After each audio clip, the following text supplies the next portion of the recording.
Let's get this going. What's up, people? I am back for another video.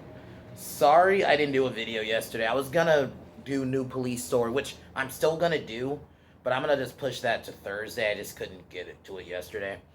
So, and I felt like it would make more sense to kick it off with Django. So that is what we're reviewing.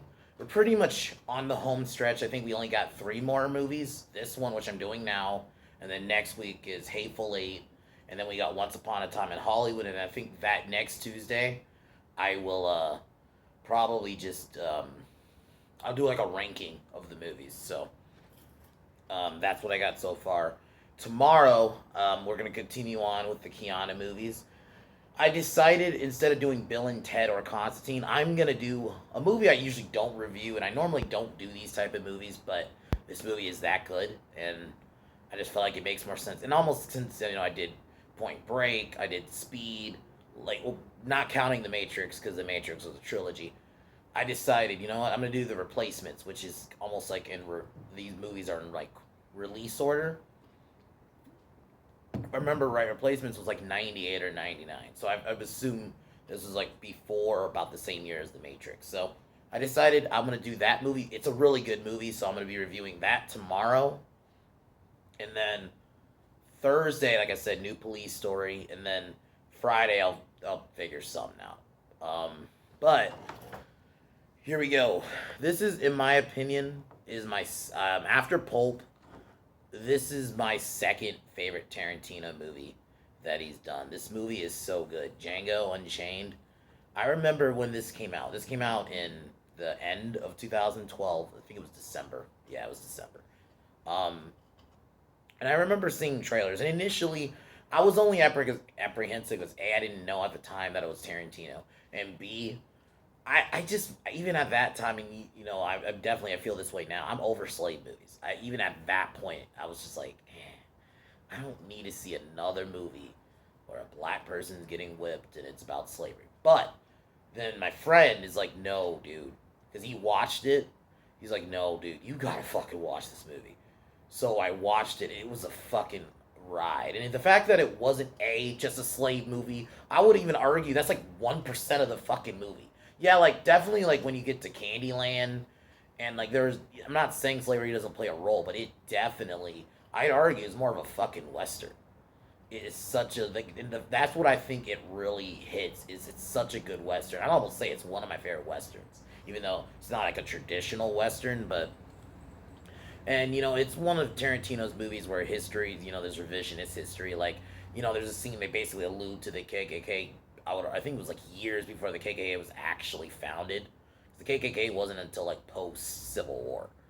So, but it was for a gag, and I think the humor's done really well, and the chemistry between Christoph Waltz and Jamie Foxx is so fucking good. Like the moment they like pair up, it's just so good. Like I would even have taken a movie taken. Sorry, I would have taken a movie where, like, let's say it was never about saving his wife. I would have just taken this.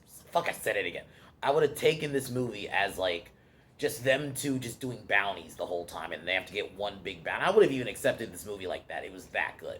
But all around the story being brought together, and my opinion, the VIP of this movie, as much as I love Christoph Waltz, and he was the VIP of Inglorious Bastards, I gotta say, DiCaprio, man, as Calvin Candy is so fucking good. Like, oh my god. I think I tweeted the not the movie, but the scene in the table. His acting in that, and that scene where he actually cut himself for that scene, and he just rolled with it. It was so good. He should have won a fucking Oscar for that. Even though, yeah, the Oscars you can argue are worthless, especially nowadays. I would have still, man, he still should have gotten a fucking Oscar for that. Because compared to his other movies, he's never played a role like this compared to his other roles. Because he's often the good guy. He's like pretty boy, good guy character. But, sorry. Um, he was definitely the VIP of the movie. Like, even though he's not in it long, he dies like midway through. It's so good. Christoph Waltz definitely him as Schultz is so good instantly. Like the way he it's like his like I said last week in Inglorious Bastards. He's like his character in this is such a polar opposite of that. You know, literally a polar opposite. And I guess like I'll get to like my only real gripe with the movie is his death. I don't like the way he dies. I think it's kind of dumb. Especially I'm gonna get to it, but I just think they could have done it differently. But besides that, all around perfect film. Um, Jamie Foxx does really well. He's like, yeah, he's more of a quiet. He says a few words, and I think it works for his character. He's just like this silent badass. There's nothing wrong with that. So, definitely, I definitely love this movie. Second favorite Django. I watched this Tarantino movie. I definitely watch this one all the fucking time.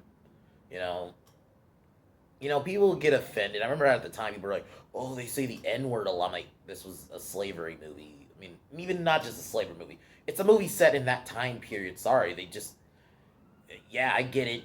One of those movies you're not gonna want to watch all the time because yeah, some of the dialogue is a bunch of N bombs. But at the end of the day, this was that time period when, let's be honest, people refer to black people as that. It's not good, but that's just what the time period was. You got to be historically that at least to that aspect accurate. But I definitely heavily recommend this movie. I'm already going to give my rating.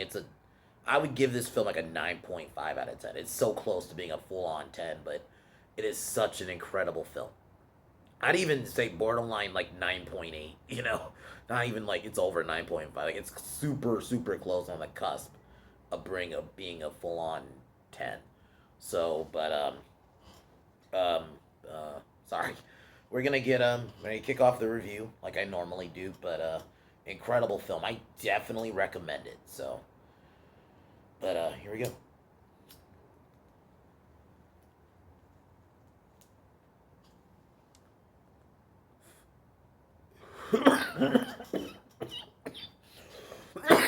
So the movie kicks off.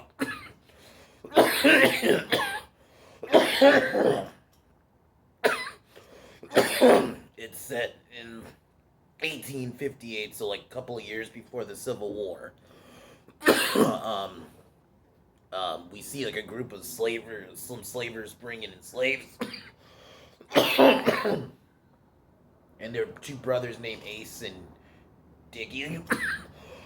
Like I said about most Tarantino films, you're gonna see me say this a lot. The character development is so good, even for even for like minor characters or even the bad guys, but they don't make him obviously sympathetic, but he knows how to like make them like people.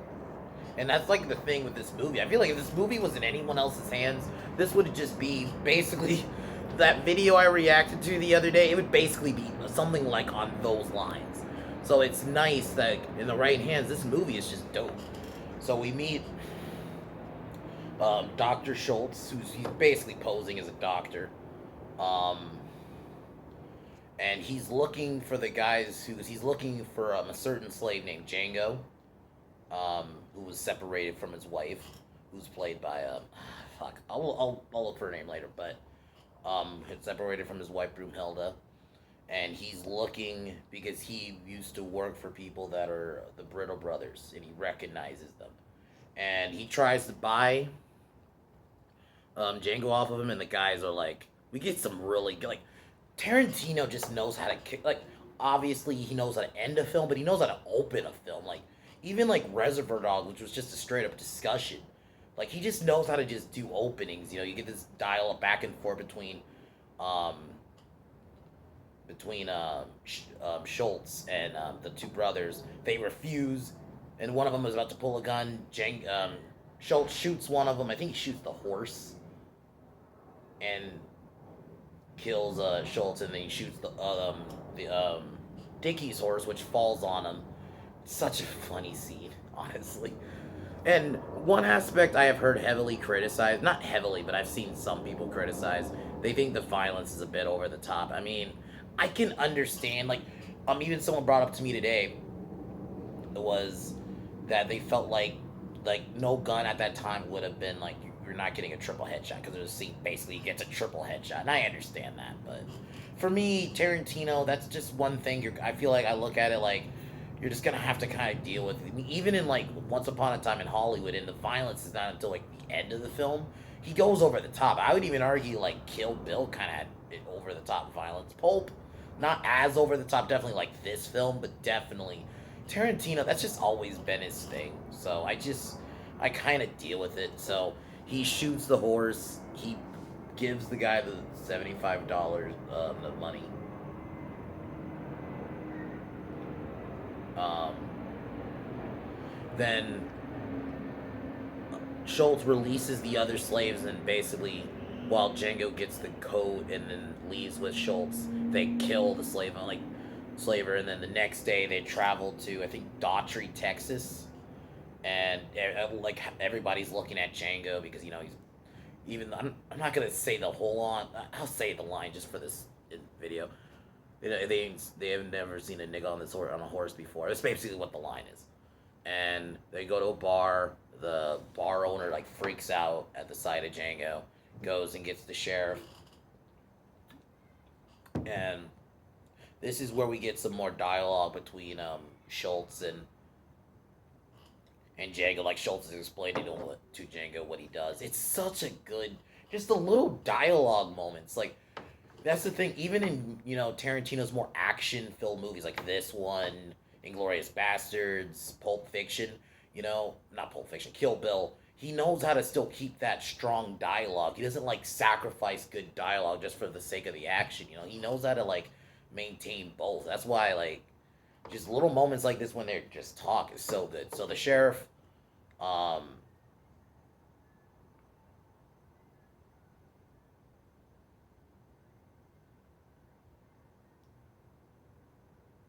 then the sheriff, but then Schultz comes out, shoots him, and basically shows him that the sheriff was actually a criminal. I don't remember can't think of the name right now. And then another sheriff comes, with like gunmen on the roofs and stuff.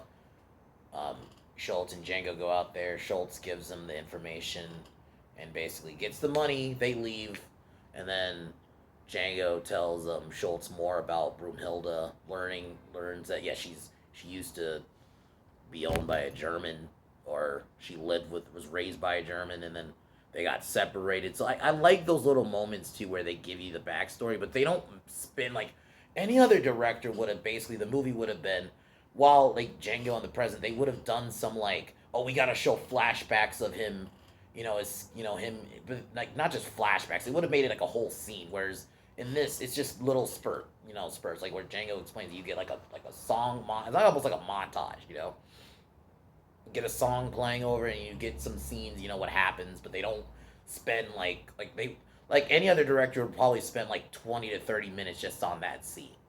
So it's done well. And basically, yeah, Schultz offers Django $75 and extinct. Sorry, you're screaming. Then they travel to Texas where they meet they learn the Brittle brothers are at Big Daddy Bennett's plantation, and they pose as like a guy trying to buy a slaver while Django's a free guy. This scene itself is funny, like the way, like, just the back and forth, and then the moment Schultz mentions money, the Big Daddy switches the tone, and then he asks one of the slaves to show Django around like the plantation, and he basically tells him, don't treat him like a slave. Then she asks him, do you want to treat him as white? And he's like, no. I fucking died the first time watching this movie. Oh my god. There's a couple of moments. When I get to Samuel Jackson, I'm sorry, I should have fucking talked about in the beginning, but I'll definitely talk about his character. But yeah, it's fucking funny. So he asked her about the Brittle brothers. They changed the names to the I think it was like the Schaefers or something, and he kills Bennett, and this is where we get the iconic "I like the way you die, boy," because there's the scene before where I think "I like the way you beg, boy" or something like that, and then he kills the other one. Then Schultz snipes the other one,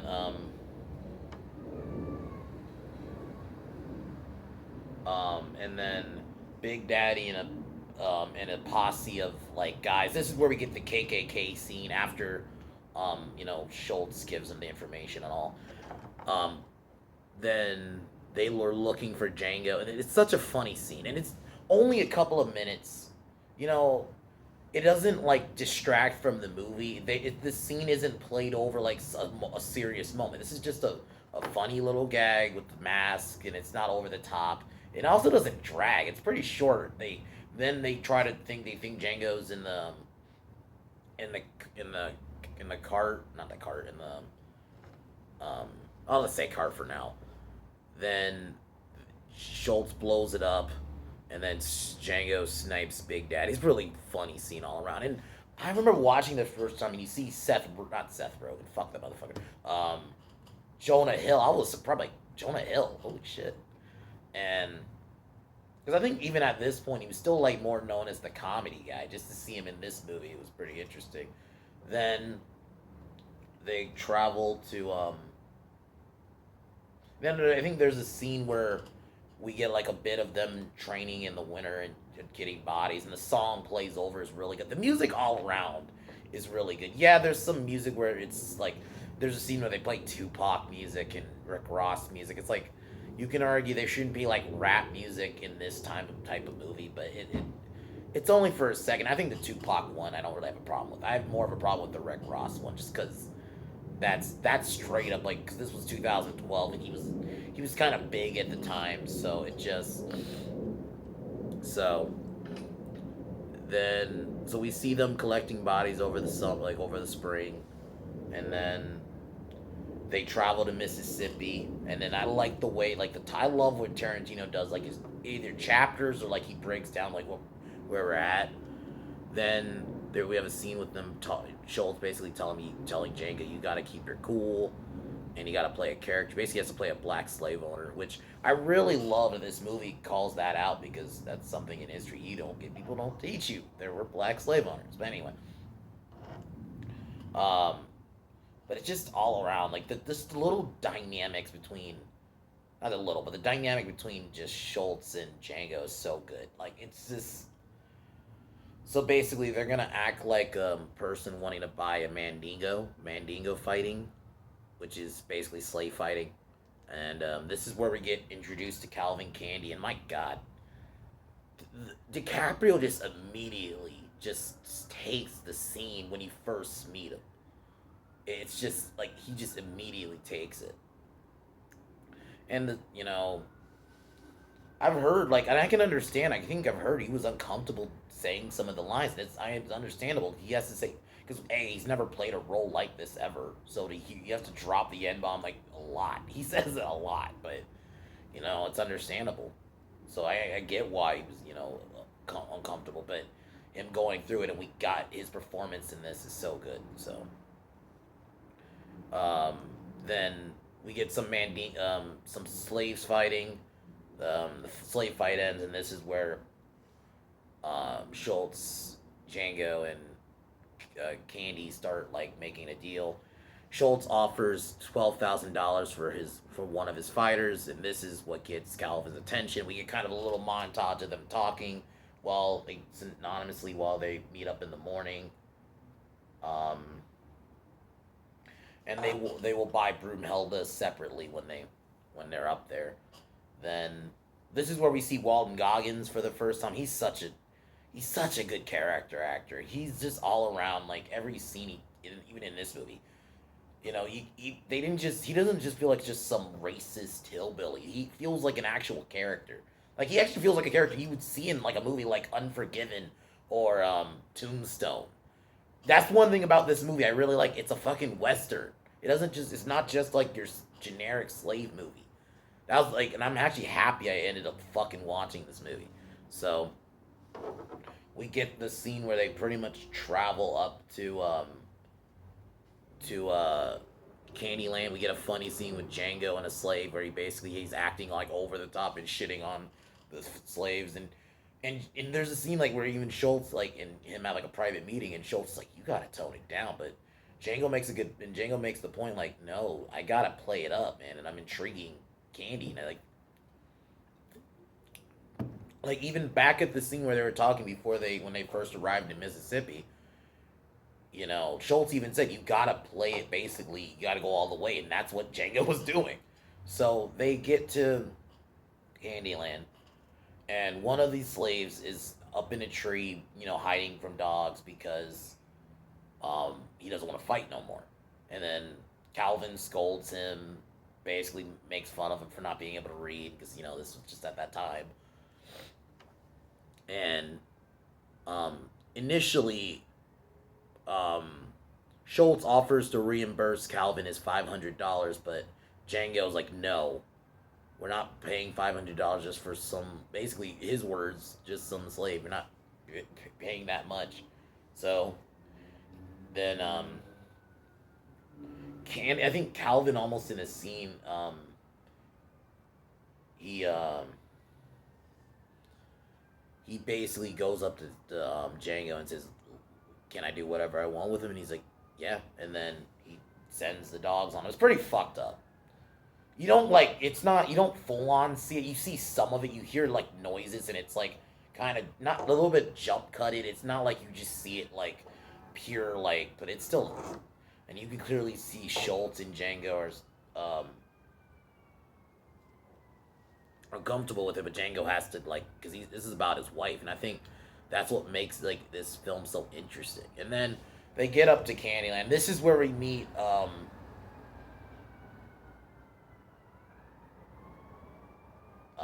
this is where we meet fucking Calvin's house slave, Samuel Jackson's character, Steven. He's so funny, especially this beginning. Like him just like, who that nigga? Oh no. Hey, it's like he's going off. I was dying the first time I watched this movie. I'm not gonna lie. That part, I was dying. Oh shit. But Calvin, and he's a guest, and Steven from the jump just did not like Django. So they learn that Broomhilda is in the hot box, which is basically this, it's almost like a well in the middle of the sun. They basically will throw, I'm assuming, slaves in. It's pretty fucked up. You get a look at slavery, but the other thing is it's not preaching to you.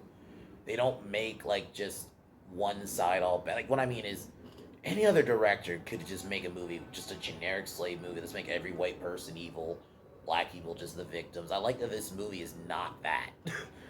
You have characters like Steven who is bad. They don't make, not every black character is just good automatically. It's a nice balance, and just an all around fun film. So they get Broomhilda out of the hot box. They want to take her up to Schultz. Then we jump later in the night, getting ready for dinner. Then Broomhilda gets brought up. We also, I think, we meet Calvin's sister. I don't even remember her name, to be honest. Miss Laura. I'll just say that it's Miss Laura. Okay, I remember now. Then Miss Laura takes Broomhilda up to Schultz's room. She goes in Schultz's room, and this is where they drop that Django first sees her. Honestly, I think Broomhilda and Django have some really good chemistry. Even though Broomhilda, I'll say, if I had to say a kind of weak character, it's kind of her. Not her fault. I just don't think she was the focus of the film. And to be honest, there was just too many heavyweights in this movie, like Christoph Waltz, DiCaprio. Jamie Foxx. But yet, between Waltz and really DiCaprio, honestly, just Kerry Washington, that's her name, who plays Broom. I think she's fine. It's just I don't think she's just kind of the girl he has to save, which that's fine. There's so much other characters to focus on. It's understandable. But hold on, how long have we going? Yeah, we've already been going 20 minutes. I may have to split this into parts because I'm already almost 25 minutes in. So what I'm gonna do is I am gonna just kind of pause here.